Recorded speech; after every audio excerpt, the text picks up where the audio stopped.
It's Pton. Welcome back to our channel. Today I'll be doing a deck profile for Roxy's Aqua Force Maelstrom deck with updated support from My Glorious Justice. So this is a deck profile that I've been wanting to do for quite some time. The deck was completed quite some time ago, but I didn't really get the chance to do the deck profile until now. But I'm still going to be doing the deck profile anyways, so let's just get started.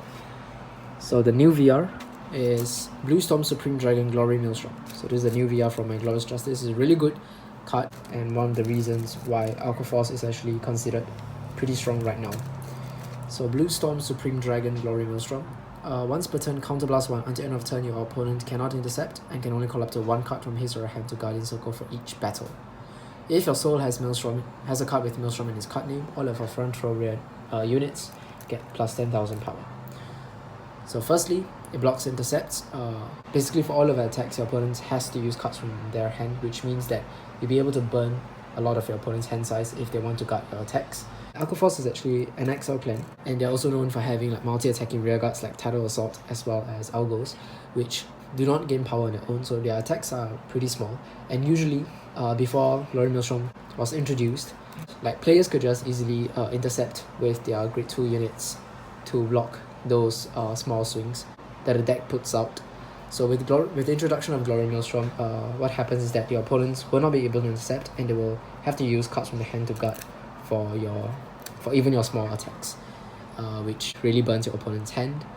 And then secondly, Glory Maelstrom also fixes one of Aqua Force's main problems, which is damage triggers, because one damage trigger can actually stop your low powered attacks pretty easily. And if you're talking about the restanders, they don't really get power, and there are only a few cards in the deck that do gain power through their own effects in the past.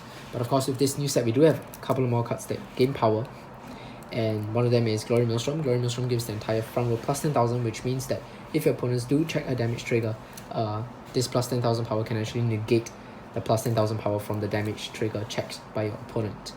So Glory Maelstrom is essentially the finisher of the deck, because this guard restrict is really strong. Basically, if your attacks can go above a certain threshold and you're on Glory Maelstrom as your Vanguard, you actually can win even if your opponent has a huge hand size. Since Glory Maelstrom limits your opponents to only guarding with one card for each of your attacks, and the maximum shield that player has access to is 20k for heals. If not, there's Sentinels, but of course, if your opponent has a lot of Sentinels and you're playing like Aqua Force, which has quite a lot of rear guards that can restand themselves, your opponents are already at somewhat of a disadvantage already. So we're just going to be talking about heals, like legit shield values. So for heals, there are 20k guards, right? So basically with this deck, what you aim to do with Glory Maelstrom and with this deck is basically to get above 20k guard for each of your attacks. So a 20k guard is essentially 33k or 34k, 32 or 33k guard. So for this deck, as long as each of your attacks can go beyond 33k, there's a very high chance that your opponents will not be able to survive that turn. And that is the whole idea of Glory Maelstrom. So that's why Glory Maelstrom is actually pretty strong until now, even after we have gone through quite a few sets. Let's move on to our next grade 3. We play 3 copies of the original Blue Storm Dragon Maelstrom. So this is from the very first Aqua Force set, Champions of the Asia Circuit. So you still play this card, firstly because it has the Maelstrom name, and secondly because it is a really good first ride as well. So ability is, on Vanguard Circle activated, counterblast 1, all of your front row units get plus 3,000 power until end of turn. So giving your front row 3,000 power is, it may seem small, but it actually allows your units to hit for magic numbers, especially like your grade 2s, which are 9k base. They can now hit 12k base Vanguards without boost, which is pretty good. And as I mentioned earlier, your grade 2 units have the ability to restand as well, so they do keep the plus 3,000 power until end of turn, which is a nice thing to have. And then the second ability of Maelstrom is, when your rear guard's attack hits a Vanguard, if it is the 3rd or 4th battle of that turn, you can discard 2 cards from your hand to stand your Vanguard. Your Vanguard doesn't lose Twin Drive, so you have a chance of like checking into more triggers as well. So the reason I would say that Blue Storm Dragon Maelstrom is a nice first grade 3 ride is because it forces your opponents to guard pretty early in the game. as early as your first grade 3 turn, which is good in dwindling down your opponent's hand size. Because most of your opponents will definitely not want your 3rd or 4th attack to hit, because they don't want to be faced with a re-standing Vanguard. But the thing about Maelstrom is that, you know, players can easily just play around this card. They can just stick for your first 2 attacks and hope they get triggers and pump their Vanguard up with more power, and then make it such that your 3rd and 4th battle, or rather your 3rd and 4th attacks, are much easier to guard. So that's one way you can play around Maelstrom. But if your opponents do not check into any damage triggers, or you check into drive triggers yourself, your 3rd and 4th attack will be pretty threatening. So essentially, Blue Storm Dragon Maelstrom gives your 3rd and 4th attacks skill, which is when they hit, you can restand your Vanguard. So in this deck, it's not that difficult to create a 3rd attack or a 4th attack, and that's because we have Aqua Force, we have restanding rearguards, especially the grade 2s, as I've mentioned many times. So you don't have to worry about not being able to fulfill the 3rd or 4th attack condition. So yeah, basically you just want your 3rd and 4th attack to hit as high numbers as possible, and we do have a couple of cards that can help with that. And the first one is Riptide Dragon. So play 2 copies of Riptide Dragon. It's basically your beater, your grade 3 high power beater. So ability is continuous on rearguard circle. This unit can only attack on the 4th battle of that turn or more. So it's a restriction. But when it attacks, this unit gets plus 20,000 power until the end of that battle.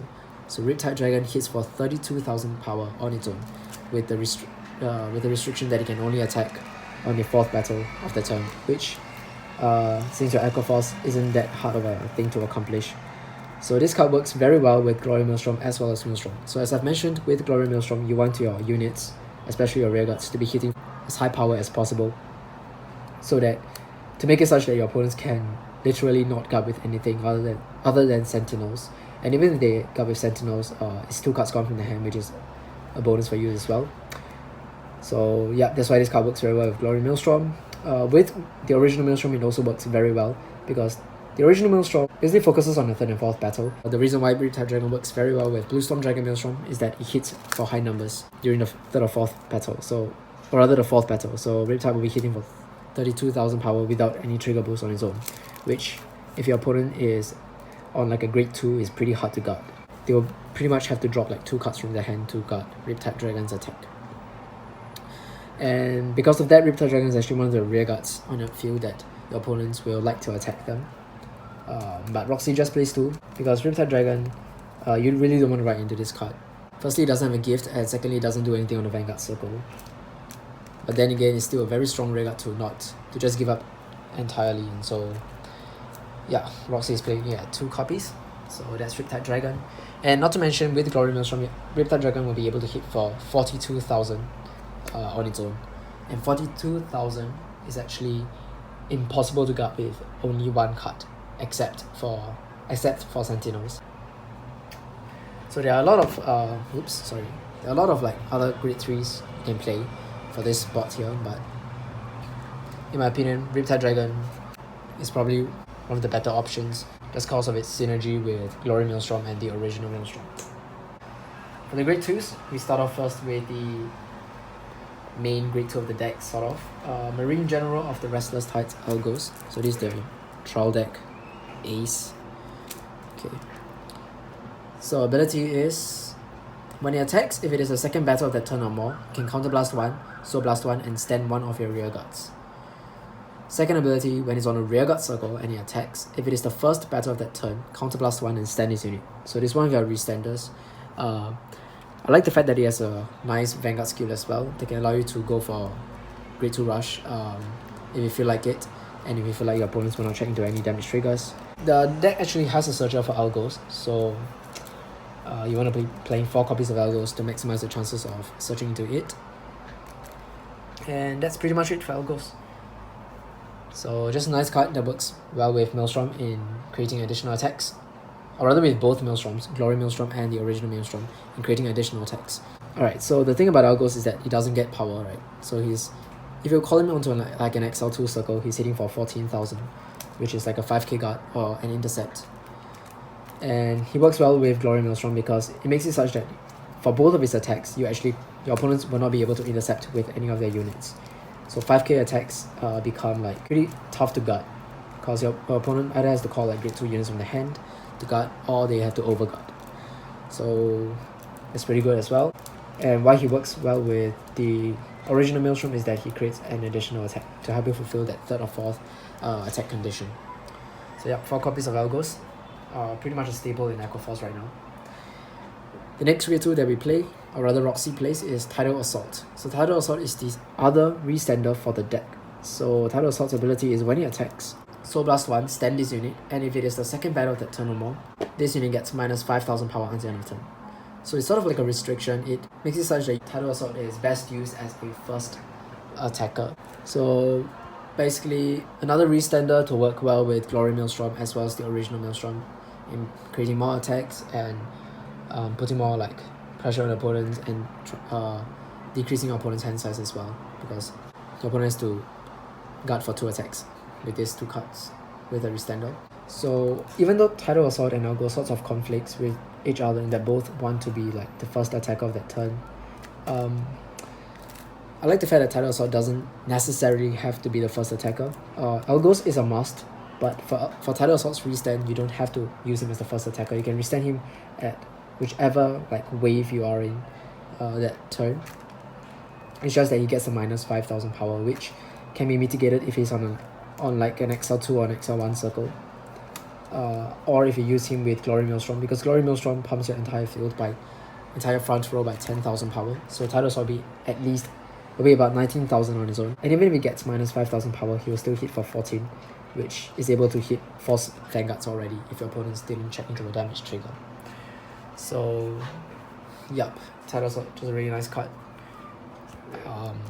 for the deck. And then for the last grade 2, it's a new grade 2 from the same set as Glory Maelstrom, Coral Assault. So classic card that's revamped in the V series. So let's have a look at its ability. During the battle that it attacked, if 4 or more of your other units are in rest position, this unit gets plus 15,000 power, meaning that he's able to hit for 24,000 power on his own without boost. At the end of a turn, if the total number of attacks this turn you make is 4 or more, put this unit into your soul and draw 1 card. So the reason why we play so many restanders is so that we can activate this ability as well. So essentially, Coral Assault, really nice card.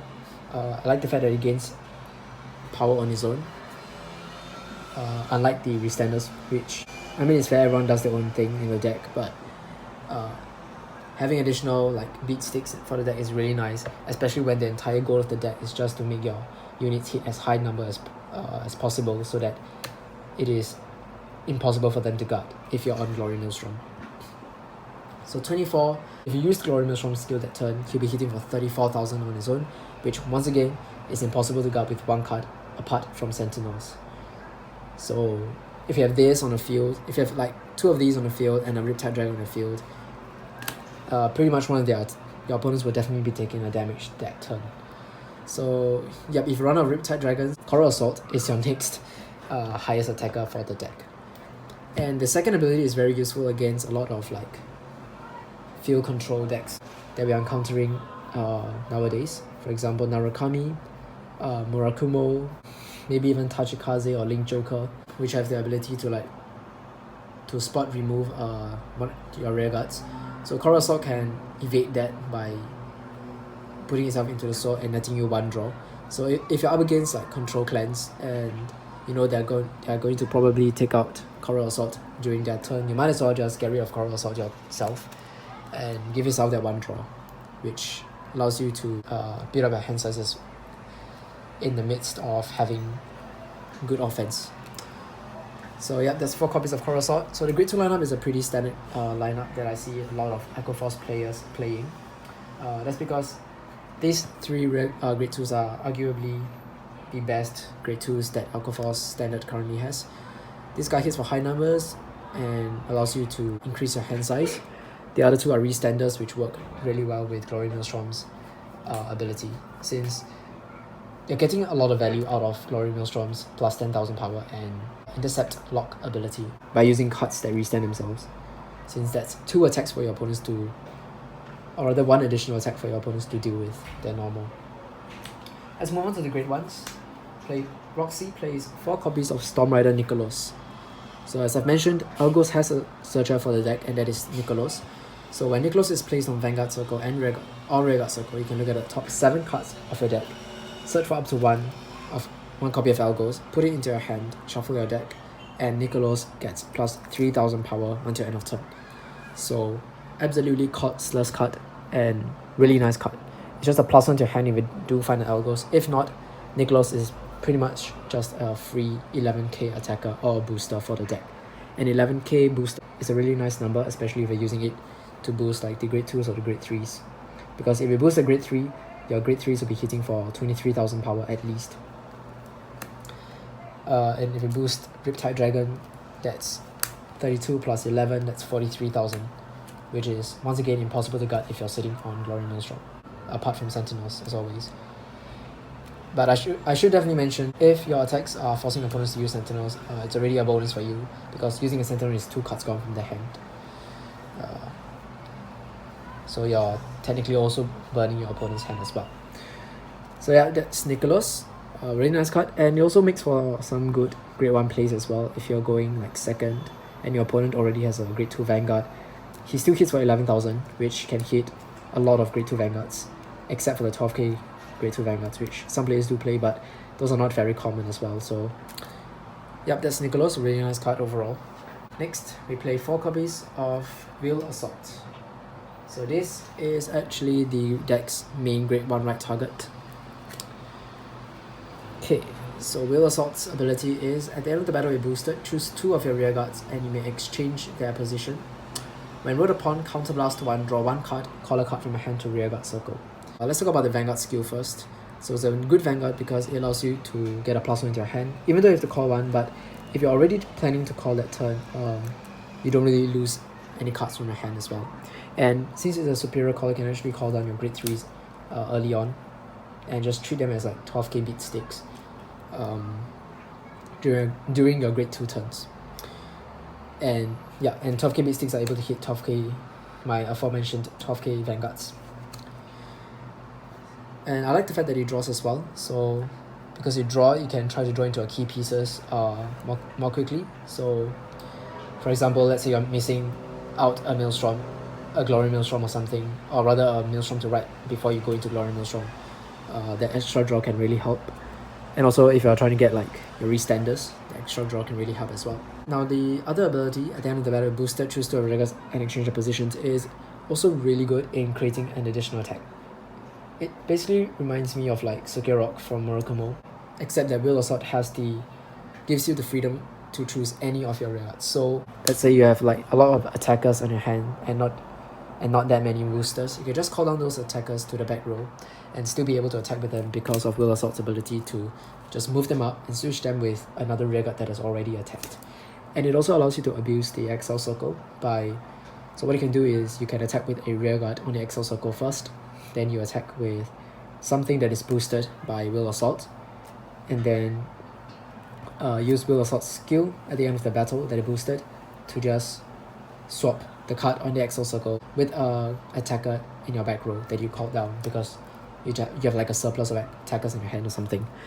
So that's a very useful ability, and creating additional attacks while you're on Glory Maelstrom is one of the ways that you can kill your opponents even faster, since they'll not be able to intercept. So any small attack, as long as it's able to just hit your opponent's Vanguard, to hit the minimum of like 12k or 13k, is enough to force at least 1 card from your opponent's hand, or even force them to take a damage if they cannot cut. So yep, that's Wheel Assault for you. It's actually a pretty insane combo that you can do with Wheel Assault, Riptide Dragon and the Restanders, which I will show at the end of the video if I remember to.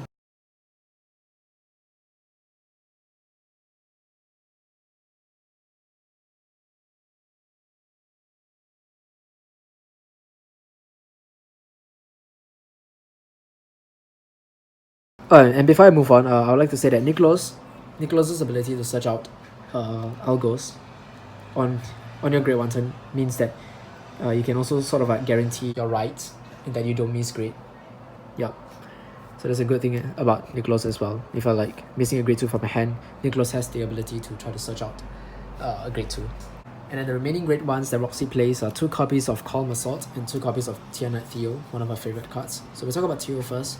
Theo was from the trial deck, Aqua Force trial deck. So his ability is when his attack or the attack that he boosted hit a Vanguard. If it is the second battle of that turn or more, one of the units gets plus 8,000 power until end of turn.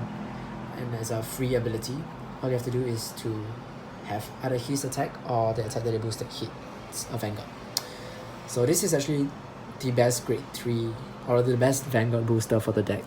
And the reason is because for this deck, your opponents will very likely be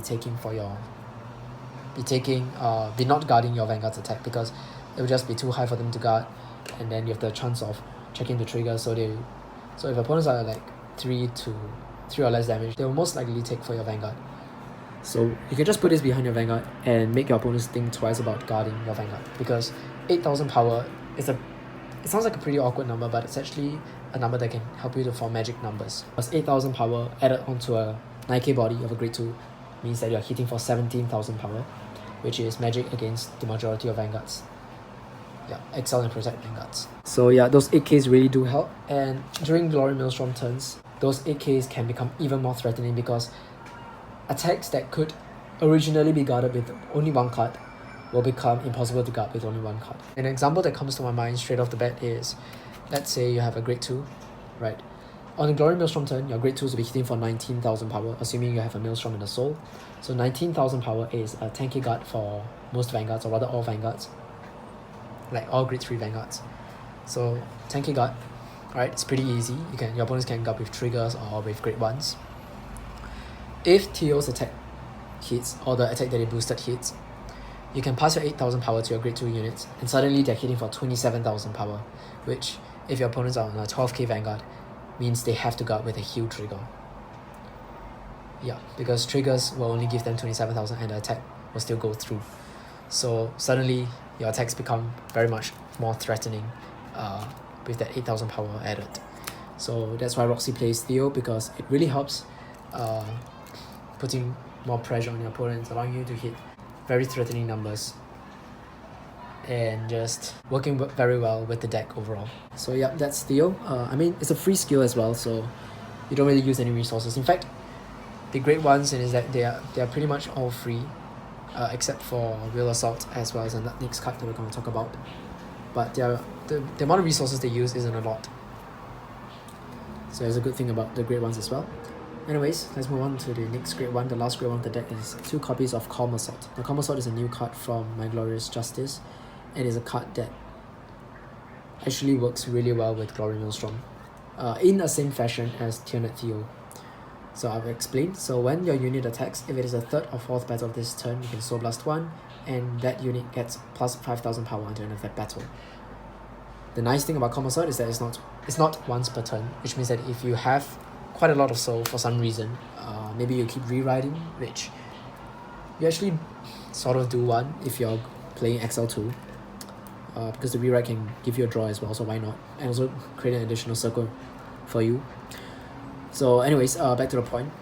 If you somehow have a lot of soul, and you don't have like Tidal Assaults, but instead have Elgos, so you don't really need to spend any soul for anyone, you can actually use Calm Assault's skill for both of 3rd and 4th battle, which is pretty nice. Yeah, so that's the thing about Calm Assault, it's not once per turn, so you can use it twice. And that 5,000 power, just like Theo's 8,000 power, can actually become really crucial on Glory Maelstrom turns in making you hit above the magic threshold, and making it such that your opponents are unable to guard with just one card. So use the example of your grade 2s as well, for Calm Assault as well. So your grade 2s will be hitting for 19,000 power at least, if you're on a Glory Maelstrom. So let's say they are on an XL circle, maybe XL2, you chose XL2, so they are hitting for 24,000, which can be easily guarded with triggers. Yeah, just regular triggers, 15,000 guard.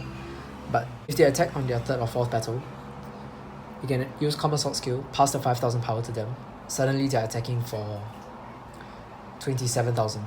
And 27,000 means that if your opponent's Vanguard is at 12,000 power, they can only guard with heal triggers or sentinels. If they don't have either of these two, they pretty much have to take for that attack if you're on Glory Maelstrom. So once again, just like Pton and I'm, that 5,000 power, a small power boost is just enough to make your opponents just lose right out. And even if you don't use it with your grade 2s, let's say you use it with a grade 3s and they're hitting for maybe 22,000 power with on your Glory Maelstrom turn. 22 you can easily go with a trigger, but suddenly you add 5,000 power to it and it goes up one stage and your opponents can only go with heal triggers or sentinels for that attack. So all of these scenarios your opponents can still go with like heal triggers or sentinels, but you have to remember that every deck plays a maximum of only 4 heal triggers and 4 sentinels. So and it's not always that your opponent has those heal triggers or sentinels in their hand, and if they have like sentinels, right, they have to drop 2 cards for every guard. And given the amount of like restanders that we have in the deck, as well as Excel circles that you can generate by rewriting, it's going to be an uphill battle for your opponent eventually. So yep, that's basically Roxy's reasoning of why she chose to play Calm Assault and Pton and I'm, is because it helps the deck to hit above that threshold and help you to close games earlier. And additional power boosts don't hurt. I mean, I myself love some free additional power boosts or some cheap additional power boosts as well. So yep, that's essentially all for the normal units. We forgot the starter. It's Officer Cadet Eric. So we're not playing the Bubble Draco kit. Right. And so yeah, that's basically the deck. So as you can see, all of the cards, all of the grade 2s and grade 1s, they basically try to support Glory Maelstrom in that they either want to hit numbers or they make more attacks. Right. So cards that hit numbers and make your attacks unguardable will be Coral Assault, Riptide Dragon, Pton and I'm, and Calm Assault. And cards that create additional attacks will be Real Assault, Tidal Assault, Algos, and Nicholas is just there to search out the Algos, which is a key restander for the deck. Alright, for the triggers, very simple and very standard for current Aqua Force. You just go all fronts, as in 8 fronts, 4 draws, as well as 4 heals. So you do still need the heals because they sort of act like counter charges for the deck. As you can see, the deck doesn't play any counter charges, even though Aqua Force does have access to them, but the other grade 1, the other units basically provide the deck more utility than the counter charges at the moment. So that's why Roxy isn't playing the counter charges. So heal triggers, they do help counter charge, and also they help to survive like rush decks as well, which are pretty common nowadays. 4 drop PGs because you want to survive big Force Vanguards as well. So, and also draw power is good. Even though we are an XL clan, we have XL2 gifts, which allows us to draw 1 card upon riding. It's always good to have additional draw triggers. And the 8 fronts are pretty self-explanatory. I don't really have to go too much into detail. It's because they add 1 stage of guarding, or rather 2 stages, depending on how you want to look at them, because 10,000 power, I would say it's 1 stage of guarding, around there. Since like shield value has increased for a lot of cards. With this deck, the moment you check 2 fronts on your twin drive, you pretty much just win the game straight off. Because all your attacks will just be impossible to guard unless your opponent has like a lot of heal triggers and has like all 4 heal triggers and all 4 sentinels in their hand to block all of your attacks. Because let's say for example your regular grade 2 units, they'll be at 19,000 on a Glory Maelstrom turn. You check 2 fronts, they'll suddenly be at 39,000, and that's impossible to guard with 1 card. So yeah, 8 fronts makes the deck much more lethal. You really don't need crits at all to win for Glory Maelstrom. In fact, the fun thing about Glory Maelstrom is that you can win even if your opponent has like a lot of cards in their hand, and that is because against this deck, it's not about the number of cards that you hold in your hand, it's about the shield value of each of the cards that you hold in your hand. It's basically about the quality of the shield. We'll see whether Standard will introduce more cards that can gain like shield value upon guarding, but for now it doesn't seem to be the case. Not a lot of decks also play cards that increase shield value, and that's probably one of the contributing reasons as to why Glory Maelstrom is currently one of the stronger decks out there. And if I'm not wrong, it actually has topped a couple of the current BCS competitions as well, just because the deck, if you get really lucky with the deck and check into front triggers and have a good setup, it's pretty impossible for your opponents to survive your turn, unless they themselves check a lot of damage triggers or heal triggers. But yeah, that's pretty much Roxy's deck build of Bluestorm Supreme Dragon Glory Maelstrom. She has been having quite some success with it as well. So that's essentially how the deck works. You just want to hit for as high numbers as possible to make your attacks unguardable. So even though this is like pretty much a strategy for every clan, but Glory Maelstrom takes it to a new extreme by making it such that your opponents cannot intercept as well for your attacks. So Protect 2 becomes useless, and since they're an XL clan, they have access to multi-attackers, they have access to additional rearguard circles, meaning that they can easily abuse Maelstrom's no intercept and 1 card to guard from hand ability. So yep, before I end the video, just would like to share with you guys some of the alternatives that you can play for the Glory Maelstrom deck. Start off first with the older cards. For the grade 2s, you can play Tier Knight Lazarus if you're running like a budget deck, because Tier Knight Lazarus does get 3000 power when it attacks a Vanguard, and it is the second battle of the turn or more, so you're hitting for 12,000 power. Combined with Glory Maelstrom, you're hitting for 22,000 power, which means that your opponent can only guard with triggers for his attack. Yep, unless you're up against Force, they can guard with grade 1s, but against the majority of Vanguards, Lazarus combined with Glory Maelstrom means it's either a trigger guard or your opponent's take a damage, or your opponent nullifies for it, which is a waste. Other cards that you can play, we do have Shotgun Assault. This is from the trial deck as well, just like Lazarus. So Shotgun Assault's ability is when it attacks a Vanguard, if it is a third battle of the turn or more, so +1 gets plus 8,000 power. So as I mentioned, 8,000 is a pretty nice number for the deck in allowing you to hit certain thresholds. So 8,000 power means that Shotgun Assault will be hitting for 17,000 power on its own. Combined with Glory Maelstrom's front row plus 10,000 ability, you're hitting for 27,000 power. Which is, once again, impossible to guard with regular triggers, and only heal triggers or sentinels can stop if you're up against XL or Protect. The next grade 2 that also functions similarly to these other grade 2s in that it also gains power is Storm Rider Basil. So Basil's ability is when it attacks a Vanguard, if it is a third battle of the turn or more, counterblast 1, it gets plus 5,000 power. If it is the fourth battle, it gets 10,000 power instead. So he's 19,000 power on his own, maximum. Combined with Glory Maelstrom, 29,000 power. Even Great Force will not be able to block Basil's attack easily. That's pretty much it for like the budget grade 2 that you can play using cards from the old sets.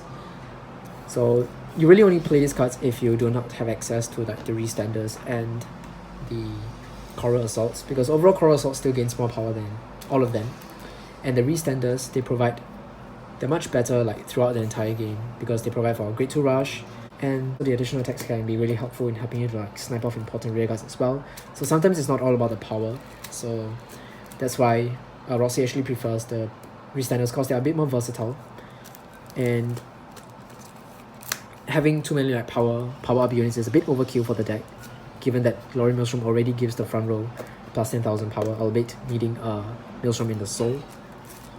So yeah, these are definitely alternatives. For the grade 1s, some of the old ones that you can play, Influent Dagger as well as Light Signals Penguin Soldier. Influent Dagger, if you guys don't know this card, one of Roxy's favorite cards in the past as well. When your unit attacks a Vanguard and it is the third battle of the turn or more, it gets 3,000 power and ability stacks, so Influent Dagger is able to hit for high numbers as well. And Light Signals Penguin Soldier is the counter charger for Aqua Force. When your other unit attacks, if it is the fourth battle of the turn or more, you can counter charge 1. I mean, if you find yourself using up a lot of counterblast, maybe due to Algos' restand or due to Maelstrom, any of the Maelstrom grade 3s, then you may want to consider using this. But Roxy, currently, she doesn't really have any issues with her counterblast usage, so Light Signals Penguin Soldier is cut off the deck in place of like more utility grade 1s and power increasing grade 1s. Right, like Nicholas, Wheel Assault for additional attacks, stuff like that. Penguin Soldier also has a second ability, which is you can rest itself and one of the units in the same column gets 5,000 power. It's good to use with the Restanders, good to use with Tidal Assault, because it means that Tidal Assault's restand for the second battle or more will not get minus. You don't really like face the disadvantage of getting minus 5,000 power. but compared to the other great ones, I feel like the other great ones can actually bring the deck more utility. But then again, like Xenos Penguin Soldier, as I've mentioned, is always an option. You can always play like 1 or 2 copies of him in the deck, in case your opponent damage denies you and you really need the counterblast for Glory Maelstrom's ability. Alright, and here are the other cards that you can consider playing from the new set. Now the first one I want to talk about is Black Bomber Dragon. So many players choose either this card or Riptide Dragon for their last grade 3 slots. So Riptide Dragon, as you know, is a beat stick. It's a high power attacker. But for Black Bomber Dragon, its ability is when your opponent's damage check reveals a trigger check, like reveals a trigger, you can retire Black Bomber Dragon, choose one of your opponent's units, and it gets minus 10,000 power. Essentially, it negates a trigger effect for the entire turn. Can be pretty useful. I know some players do like this card because then it makes it such that you don't have to worry that much about damage triggers. But if you're playing Riptide Dragon, you're already hitting above damage triggers anyways. Riptide Dragon is basically hitting for like 2 damage triggers, above 2 damage triggers on his own, which is already better than Black Bomber Dragon. And Black Bomber Dragon removes himself from the field as well. So it makes it such that you have to attack with him first. And sometimes you really don't, because as I mentioned when I was talking about the grade 2s, the main units that you want to attack first will be like your Restanders, Algos, and Tidal Assault, and not really Black Bomber Dragon. So yep, he has his pros, he has his cons. It's a nice card, definitely. Negating an opponent's trigger plus 10,000 power is not a joke, as it can help you like secure your victory. But overall, I feel like Riptide Dragon works slightly better because it can also work with Bluestorm Dragon Maelstrom, which, as I've mentioned, is most likely your first right, and you want your first grade 3 turn to be as threatening as possible to keep up the tempo of the entire game. Yeah. So, but it's always an option. All these cards are options, right? The next grade 3 that I want to talk about is Marine General of White Waves Philogatos, or rather Philogatos. I'm just using the Japanese name. So when your Vanguard attacks this unit, and that unit gets 5,000 power, so it gives your Vanguard power, and it gives itself power. And I would say that it's a card that works better with the original Maelstrom, because the original Maelstrom can restand, so you get 2 Vanguard attacks, and you can power up this card by 10,000 power total, as well as power up your Vanguard by 10,000 total. Pretty interesting card. Some players do play it, and the one advantage that he has over Riptide Dragon is that he has the XL gift, which means if you miss right into him, you still get an XL gift, and XL2 is no joke. It's a really good gift because it helps to draw and dig deeper for your other grade 3s. But Roxy prefers like higher raw power in the form of Riptide Dragon, since Riptide Dragon just gives the deck, just makes it so much easier to close games if you're on Glory Maelstrom and you're going for that, like the kill turn. So overall, Riptide Dragon provides more pressure for the deck, but Philogatos is definitely an option as well for the grade 3s. Next, for the grade 2s, Metal Card Sailor, grade 2, 12k vanilla. Why you want to play this card? Maybe as a defensive right, to prevent rush.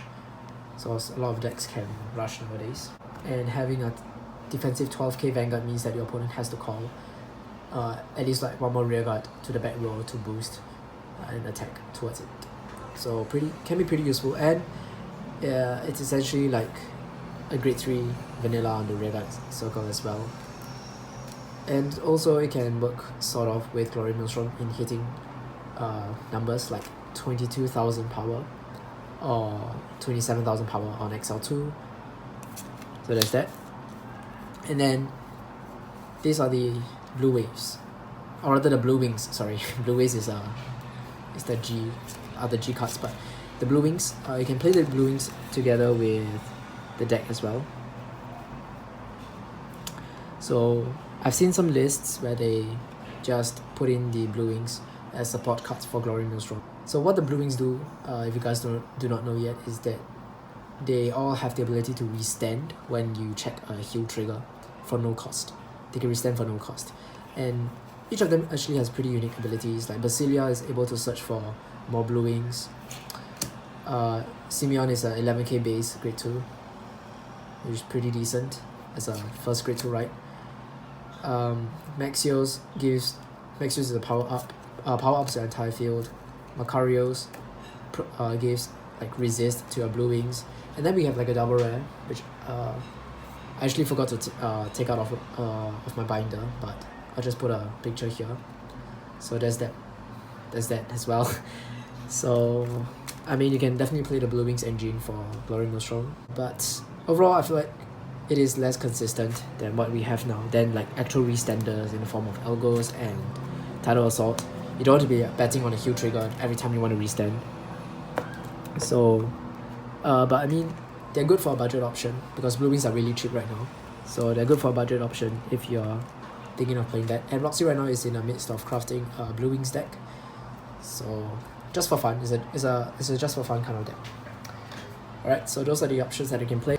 So overall, my final thoughts on the deck: I feel like the deck is really strong when you have everything set up, just like many other XL clans. Because Guard Restrict is very strong in Vanguard, and especially if you're playing an XL clan where you have access to a lot of like restanding rear guards and stuff like that, the Guard Restricts become even more scarier.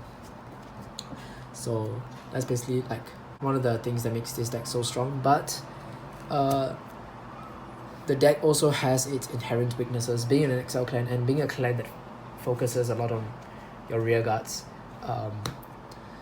Aqua Force actually faces a bad matchup with like mass control clans. So with the new set, Phantasmal Steed Restoration, Murakumo is able to just one shot wipe out all of your rear guards with a Soul Blast, which is pretty devastating because the deck is pretty setup reliant. You do need certain key cards on the field in play to be able to go for that kill turn. So if your opponents get rid of your like restanders and stuff like that, you will have a very hard time trying to come back. Since I wouldn't say that the deck pluses a lot, so Niklos really comes in handy when your opponent bot wipes you, because you can try to dig into Algos as a restander, and Coral Assault helps you to escape from control as well. So yeah, the deck's worst matchup will be up against like control clans and clans that can just one shot clear off everything on the field. But apart from that, I think against the majority of decks right now in standard, I think Aqua Force is a pretty decent deck. You just have to know how to play your cards right, and not not just like one shot call down everything at once. The deck doesn't have protection from attacks as well, so your opponents can just easily swing at your rear guards with their own units to slow down the pace of the game. Aqua Force isn't like, you know, Heroes, Spinning Valiant, where they have a Vanguard that gives their units, that prevents their units from being attacked, right? So for this deck, your units are prone to being attacked by your opponents, and that's how a lot of clans, or rather that's how a lot of players try to deal with Aqua Force, is that they try to clear off your rear guards, especially your restanders and your Riptide Dragons.